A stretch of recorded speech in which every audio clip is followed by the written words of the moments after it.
زمین، سورج اور ستارے۔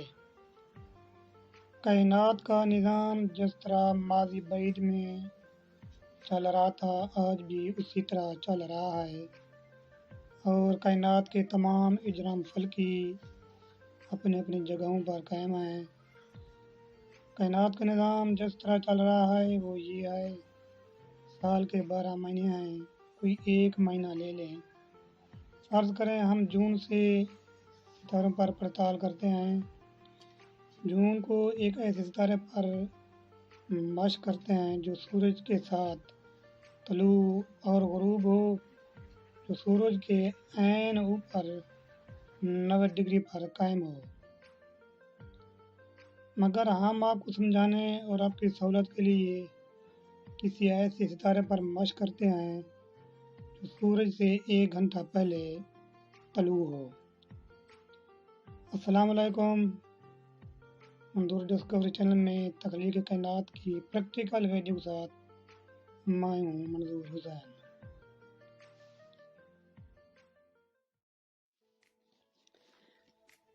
ستارہ روزانہ ایک زاویے کے فرق سے طلوع ہوگا۔ اگر مشق کے پہلے دن صبح 4 بجے ستارہ طلوع ہوا تو دوسرے دن ستارہ 3:56 بجے صبح طلوع ہوگا، تیسرے دن 3:52 پر۔ اسی تسلسل سے روزانہ طلوع ہوگا اور تمام ستاروں کی یہی پوزیشن ہے۔ 6 مہینے بعد ستارے اور سورج کو طلوع و غروب میں 12 گھنٹے کا فرق آ جاتا ہے۔ جون کے مہینے میں جس ستارے کو سورج سے 1 گھنٹہ پہلے دیکھا تھا، دسمبر میں جب سورج طلوع ہوگا ستارہ اس وقت غروب ہو چکا ہوگا، یعنی دسمبر میں صبح کے 4 بجے ستارہ غروب ہوگا۔ جب دسمبر کو 5 بجے سورج غروب ہوگا اس وقت ستارہ طلوع ہو چکا ہوگا، یعنی دسمبر کو 4:30 بجے طلوع ہوگا۔ جون میں ستارہ اور سورج 1 گھنٹے کے فرق سے طلوع ہوئے۔ 6 مہینے بعد دسمبر کو اس وقت تک 12 گھنٹے کا فرق نہیں ہو سکتا جب تک زمین کو فکس نہ کیا جائے، کیونکہ 6 ماہ بعد ستارہ زمین کے پیچھے اور سورج سامنے ہوتا ہے۔ زمین ستارے اور سورج کے درمیان میں ہوتی ہے۔ 9 ماہ بعد ستارہ سورج سے 18 گھنٹے آگے نکل جاتا ہے۔ 11 مہینے میں ستارہ سورج کے تقریباً ساتھ ساتھ طلوع و غروب ہوگا، اور 12ویں مہینے میں پھر دوسری جون کو ستارہ ایک بار پھر سورج سے 1 گھنٹہ قبل طلوع ہوگا۔ یہ ہے قانون قدرت۔ پریکٹیکل نمونے کچھ اس طرح ہیں۔ دوستو، یہ سورج ہے اور سورج کے اوپر 90 ڈگری پر ایک ستارہ قائم ہے۔ ہم اس ستارے کے ذریعے پڑتال کر رہے ہیں۔ یہ زمین کا مدار ہے اور زمین کے گرد 4 موسم، مارچ، جون، ستمبر اور دسمبر۔ ہم مارچ سے اس ستارے پر پڑتال کر رہے ہیں کہ ستارے اور سورج کی کیا پوزیشن بنتی ہے۔ فرض کریں 1 مارچ کو ہم نے ایک ستارے پر نظر رکھی جو سورج کے ساتھ طلوع اور غروب ہوا۔ 6 ماہ بعد جب ہم ستمبر میں 1 ستمبر کو اس ستارے پر پڑتال کی تو 6 مہینے میں 12 گھنٹے کا فرق آ گیا، یعنی جب ستارہ غروب ہوتا ہے اس وقت سورج طلوع ہوتا ہے، جب ستارہ طلوع ہوتا ہے تو اس وقت سورج غروب ہوتا ہے۔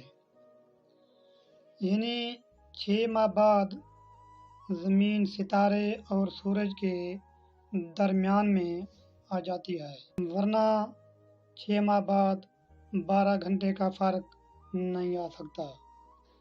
ماہرین دعویٰ کرتے ہیں کہ ستارے اپنی جگہ ساکن ہیں، ستارے کا کوئی مدار نہیں۔ اگر ستارے حرکت نہیں کر رہے، جناب والا میں آپ سے پوچھتا ہوں یہ 12 گھنٹے کا فرق پھر کیسے ہوا؟ آپ بچوں کے سامنے بیٹھ کر تو یہ چیزیں سب بنا لیتے ہیں، تو آپ میرے سامنے ٹیبل میں آ کر بیٹھیں اور مجھے یہ بتائیں، آپ ستارہ کو ساکن ثابت کر دکھائیں۔ میں تم کو آدھا گھنٹہ بھی نہیں بیٹھنے دوں گا ٹیبل پر، اس سے پہلے آپ فرار ہو جائیں گے۔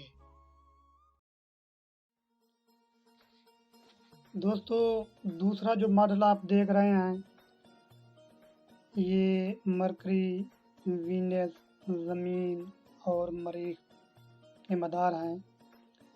اگر آپ کسی ایسے ستارے کا انتخاب کرتے ہیں جو مرکری یا وینس کے مدار کے اوپر ہو، تب بھی آپ 12 گھنٹے کا فرق ظاہر نہیں کر سکتے، کیونکہ مریخ اور زمین کو، سورج کو تو 12 گھنٹے کا فرق آ جاتا ہے، کیونکہ مریخ کا مدار زمین کے مدار کے باہر ہے، وہ تو زمین بیچ میں آ جاتی ہے سورج اور مریخ کے، جبکہ وینس اور مرکری کے مدار زمین کے اندر ہیں، تو وہ کبھی بھی کسی بھی حالت میں 12 گھنٹے کا فرق یعنی 180 کے زاویے پیچھے پر نہیں آ سکتے۔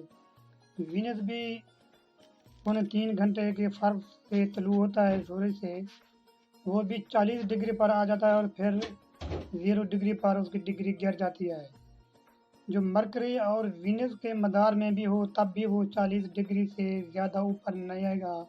جناب عالی، یہ 180 ڈگری پر ستارے کیسے پیچھے چلے جاتے ہیں؟ افسوس ہے۔ میں پوری دنیا کو چیلنج کرتا ہوں، اگر کسی کو اعتراض ہو، کوئی مجھے چیلنج کرنا چاہے، موسٹ ویلکم، میرے ساتھ ٹیبل پر ہے۔ دوستو، نیکسٹ ویڈیو کے لیے چینل کو سبسکرائب کریں تاکہ بر وقت دوسری پریکٹیکل ویڈیو آپ تک پہنچ سکے۔ بہت جلد دوسرے ویڈیو کے ساتھ حاضر ہوں گے، تب تک خدا حافظ۔